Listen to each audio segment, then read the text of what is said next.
Dear students and parents, બોર્ડનું result આવી ગયું છે, જેડબલઈ નું રિઝલ્ટ આવી ગયું અને ઘણો સમય થઈ ગયો છે. એસીપીસી નું રજીસ્ટ્રેશન પણ ચાલુ જ છે. એસીપીસી નું જે રજીસ્ટ્રેશન છે એની તારીખ એક્સટેન્ડ થઈને 28 મે સુધી લંબાણી છે. તો હું આશા રાખું કે 28 મે સુધીમાં બધા વિદ્યાર્થીઓ પોતાનું એસીપીસી નું રજીસ્ટ્રેશન સક્સેસફુલી કમ્પ્લીટ કરી નાખશે. હવે ઘણા બધા વાલી અને વિદ્યાર્થીઓના ફોન આવે છે કે સાહેબ 2023 કરતા 2024 કટ ઓફમાં શું ફેર પડશે? રિઝલ્ટ બહુ લિબરલ છે, પર્સન્ટેજ બધાને હાયર છે, તો કટ ઓફ ઉપર જશે ને? ના મિત્રો, એવું જરા પણ થવાનું નથી. ગયા વર્ષના જે કટ ઓફ હતા એઝ ઇટ ઇઝ આ વર્ષના પણ કટ ઓફ આવશે. કારણ કે જે એડમિશન થાય છે પીઆર આધારિત થાય છે, પર્સન્ટેજ આધારિત નથી. જો પર્સન્ટેજ આધારિત કટ ઓફ હોત તો ડેફિનેટલી હાયર જાત, પરંતુ પીઆર આધારિત હોવાથી એમાં કોઈ ફેર પડવાનું નથી. એ હું તમને થોડા સ્ટેટિસ્ટિકલ ડેટા સાથે સમજાવું. હવે 2023 નું જે ગુજરાત બોર્ડનું રિઝલ્ટ હતું, બોર્ડનું સાયન્સ થિયરીનું રિઝલ્ટ અને ગુજકેટનું રિઝલ્ટ, તો 99 અથવા 99 પ્લસ હોય એવા બોર્ડ પીસીએમમાં 434 વિદ્યાર્થી ગયા વખતે હતા. 98 અથવા 98 થી 100 ની વચ્ચે હોય એવા 855 હતા. 97 અથવા 97 થી 100 ની વચ્ચે એવા 1244 હતા. એવી જ રીતે લાસ્ટમાં લઈએ તો 90 કે 90 ટુ 100 ની વચ્ચે હોય એવા 4128 વિદ્યાર્થી હતા. એટલે મેં બાજુમાં પર પીઆર ની કોલમ આપેલી છે કે ભાઈ 99 થી 100 434 વિદ્યાર્થી, 98 થી 99 421, 97 થી 98 389, 96 થી 97 388, આવી રીતે પર પીઆર ની કોલમ આપેલી છે. ત્યારબાદ ગુજકેટમાં જોઈએ તો 99 અથવા તો પ્લસ પીઆર હોય એવા 488 વિદ્યાર્થી હતા. મિત્રો, બોર્ડમાં 434 હતા, આમાં 488 છે, એટલે ઓલમોસ્ટ 54 જેટલા વિદ્યાર્થીઓ વધારે છે. એનું કારણ એ છે કે સીબીએસઈ બોર્ડ, આઈસીએસઈ બોર્ડના વિદ્યાર્થીઓ પણ ગુજકેટની એક્ઝામ તો આપતા જ હોય છે, જે ગુજરાત બોર્ડમાં હોતા નથી.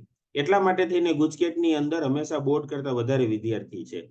તો જો તમે ગુજકેટનું જુઓ તો તમારા આઈડિયા આવશે કે પર પીઆર અરાઉન્ડ 480, 490, 485 જેટલા સ્ટુડન્ટ્સ છે. એટલે બોર્ડ પીઆર અને ગુજકેટ પીઆર, પર પીઆર નું જો આપણે કેલ્ક્યુલેશન ને એવરેજ કરીએ તો ગયા વર્ષે એક પીઆર ઉપર ઓન એન એવરેજ 445 વિદ્યાર્થીઓ હતા 2023 ની અંદર. સાયન્સ થિયરી પીઆર અને ગુજકેટ પીઆર ની એવરેજ કરીએ તો 445 વિદ્યાર્થીઓ એક પીઆર ઉપર હતા. હવે 2024 શું સિનારીઓ છે જો એ આપણે જોઈએ તો 99 પ્લસ પીઆર વાળા 448 વિદ્યાર્થી હતા. ગયા વર્ષે 434 એટલે 14 જેટલો ફેર છે. ત્યારબાદ 98 પીઆર ઉપર 882, 97 ઉપર 1264. એવી રીતે તમે 90 પ્લસ પીઆર જોશો તો ગયા વર્ષ કરતા લગભગ 80 જેટલા વિદ્યાર્થીઓ ઓછા છે. ગયા વર્ષે 4128 હતા, આ વર્ષે 4044 છે. પરંતુ જો ગુજકેટની અંદર જોઈએ તો 99 પ્લસ વાળા 510 વિદ્યાર્થી છે, 98 ટુ 99 માં 489 છે, 97 ટુ 98 માં 560 છે. એટલે જો બોર્ડ અને ગુજકેટનું ઓન એન એવરેજ કરીએ મિત્રો તો 2024 માં એક પીઆર ઉપર 455 વિદ્યાર્થીઓ છે. એટલે મેરિટમાં અંદાજિત આટલો ફેર પડશે. કોઈને 99 પીઆર હોય તો ગયા વર્ષે 445 મેરિટ નંબર હોય, એ આ વખતે 455 થશે, નોટ મોર ધેન ધેટ. સમજાઈ ગયું મિત્રો? કોઈને 90 પીઆર હોય તો ગયા વખતે 4450 અંદાજિત હોય, તો આ વખતે 4550 અંદાજિત થશે. એટલે હાર્ડલી 1 થી 2% તફાવત છે. વધારે તફાવત 23 ના અને 24 ના રિઝલ્ટની અંદર નથી. હવે 23 ના સ્ટુડન્ટનું એનાલિસિસ કરીએ તો ગયા વર્ષે ગુજરાત બોર્ડમાં 29163 વિદ્યાર્થીઓ પાસ થયા હતા. એમાંથી અંદાજે 1000 જેટલા વિદ્યાર્થીઓ આઈઆઈટીઝ, એનઆઈટીઝ, ટ્રિપલ આઈટીસીમાં એડમિશન લેતા હોય છે, જે પછી એસીપીસીમાં પાછળથી નીકળી જતા હોય છે. 1000 જેટલા વિદ્યાર્થીઓ અંદાજે આર્કિટેક્ચર, એગ્રીકલ્ચર, બીએસસીમાં એડમિશન લેતા હોય છે. 500 જેટલા વિદ્યાર્થીઓ અન્ય કોર્સ પસંદ કરતા હોય છે અથવા તો ભણવાનું મૂકી દેતા હોય છે. પરંતુ 4000 જેટલા વિદ્યાર્થીઓ એન્જિનિયરિંગના મેરિટ લિસ્ટમાં એડ થશે, જે CBSE, ISC, Cambridge board, NIOS board કે બીજા કોઈ પણ બોર્ડના વિદ્યાર્થીઓ હોય છે. એટલે ગયા વર્ષનું જો અંદાજિત કેલ્ક્યુલેશન કરીએ ને તો ગયા વર્ષે એન્જિનિયરિંગના મેરિટ લિસ્ટમાં 30663 વિદ્યાર્થીઓ હોવા જોઈએ. હવે ગયા વર્ષે એકચ્યુઅલમાં એટલે કે 2023 ના એન્જિનિયરિંગ એડમિશન મેરિટ લિસ્ટમાં 30541 વિદ્યાર્થીઓ હતા.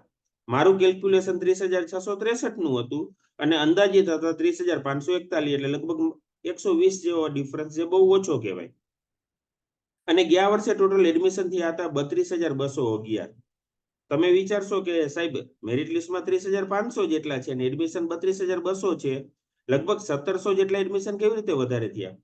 તો મિત્રો ઘણા બધા વિદ્યાર્થીઓએ રજીસ્ટ્રેશન એસીપીસી માં ના કરાવેલું હોય, પરંતુ પાછળથી એસએફઆઈ કોલેજીસની અંદર વેકન્ટ કોટામાં, એટલે કે જે પાછળની એસએફઆઈ કોલેજ હોય, પાછળની પ્રાઇવેટ કોલેજ હોય, જેમાં સીટ ના ભરાણી હોય અને સીટ ખાલી રહી ગઈ હોય, તો રજીસ્ટ્રેશન વગરના વિદ્યાર્થીઓને પણ એડમિશન મળતા હોય છે. અથવા તો જે રિપીટર એક્ઝામ હોય છે, સપ્લિમેન્ટરી એક્ઝામ, એમાં પાસ થયેલા વિદ્યાર્થીઓ પણ પાછળથી લેતા હોય છે. એટલા માટે થઈને ગયા વર્ષે ટોટલ એન્જિનિયરિંગમાં એડમિશન થયા હતા 32,211. હવે ટેન્ટેટિવ મેરિટ નંબર કેલ્ક્યુલેટ કરવાની ફોર્મ્યુલા શું? મિત્રો તમને કાંઈ ન સમજાણું હોય તો નો પ્રોબ્લેમ, આ એક બહુ સિમ્પલ ફોર્મ્યુલા છે, જેની મદદથી તમે તમારો 99% એક્યુરેટ મેરિટ નંબર કેલ્ક્યુલેટ કરી શકશો. 100 માઇનસ બોર્ડ સાયન્સ પીઆર. જો મિત્રો તમારી માર્કશીટની અંદર સાયન્સ થિયરી પર્સન્ટાઇલ હશે, ઓવરઓલ પર્સન્ટાઇલ હશે અને થિયરી પર્સન્ટાઇલ હશે. એમાંથી તમારે સાયન્સ થિયરી પર્સન્ટાઇલ પકડવાના છે, પીસીએમ પીઆર. તો બોર્ડ સાયન્સ પીઆર ને ગુજકેટ પીઆર ની એવરેજ 100 માંથી એવરેજ ને બાદ કરવાની અને જે આવે એને 450 વડે મલ્ટીપ્લાય કરી નાખવાના.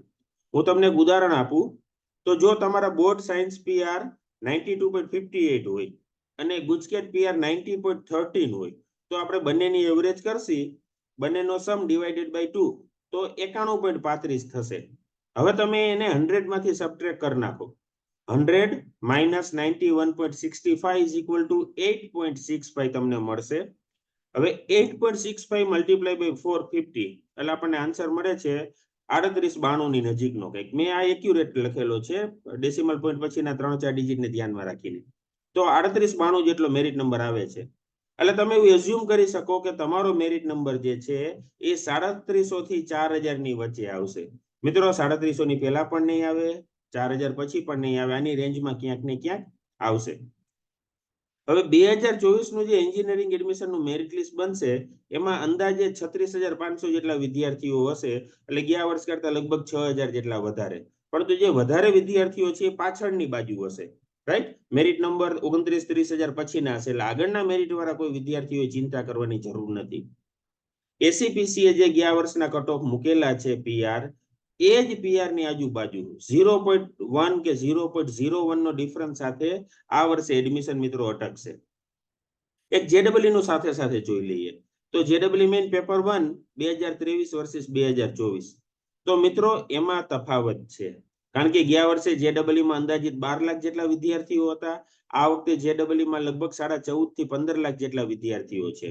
એટલે મેં કમ્પેરેટિવ મૂકેલું છે કે ભાઈ જો તમારે 99.75 પીઆર જેડબલઈ માં 2023 માં હોત તો તમારો ઓલ ઇન્ડિયા રેન્ક 2900 હોત, પરંતુ આ વર્ષે રેન્ક અંદાજિત 4000 હશે.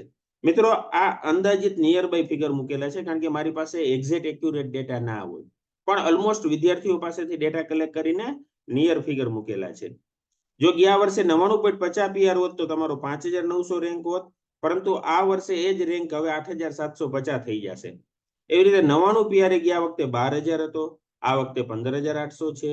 98 પીઆરે 23,100 હતો, આ વર્ષે 31,500 જેટલો છે. 97 પીઆરે 34,500 જેટલો હતો ગયા વર્ષે, આ વખતે 46,800 છે. 96 પીઆરે 45,450, તો આ વર્ષે 61,600. 95 પીઆરે 57,500 હતો, તો આ વર્ષે લગભગ 77,000 પહોંચી ગયેલો છે જેડબલઈ નો ઓલ ઇન્ડિયા રેન્ક. એટલે મિત્રો તમે જુઓ છો કે જો તમે જેડબલઈ માં પીઆર આધારિત એનાલિસિસ કરશો તો રેન્ક ઘણો પાછળ જતો રહ્યો છે. હવે બીજું એક કમ્પેરિઝન મૂકેલું છે ઓલ ઇન્ડિયા રેન્કના રેફરન્સમાં. જો ઓલ ઇન્ડિયા રેન્ક તમારું ગયા વર્ષે 5,000 હોત તો તમારે 99.57 પીઆર હોત, પણ આ વર્ષે એ પીઆર થઈ જશે 99.70. જો તમારો ઓલ ઇન્ડિયા રેન્ક 10,000 હોત ગયા વર્ષે તો 99.15 પીઆર હોત, પરંતુ આ વર્ષે તમારે 10,000 માટે 99.38 પીઆર જોશે. એવી જ રીતે 20,000 માટે 98.26 હતો, પરંતુ આ વખતે 98.77 જોશે.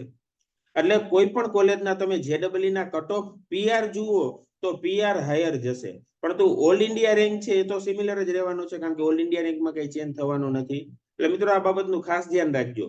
જો જેડબલઈ માં પીઆર આધારિત જોવો છો તો તમારે કટ ઓફ હાયર જશે, જો ઓલ ઇન્ડિયા રેન્ક આધારિત જોવો છો તો cut off as it is મિત્રો રહેશે.